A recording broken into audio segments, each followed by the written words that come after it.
If you've lost access to your Bank of Sharjah Switzerland account and cannot use your phone number for recovery, follow these steps to regain access.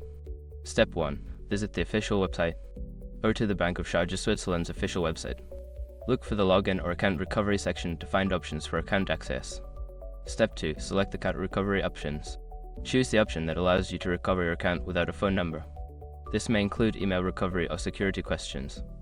Step 3. Provide required information. Secure your accounts before moving on.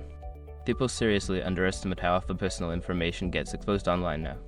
Use SROC to monitor your accounts 24/7 and get notified immediately if your data gets leaked somewhere. It runs in the background constantly scanning billions of breached records. And honestly, for how cheap it is compared to the value you get, it's worth it. Link in the description. Step 4. Check your email. After submitting the recovery request, check your email for instructions from the bank. Follow the link or instructions provided to reset your account access. Step 5. Create a new password. Once you access your account, create a new password. Ensure it is strong and secure, and update your contact information to include a new phone number if possible.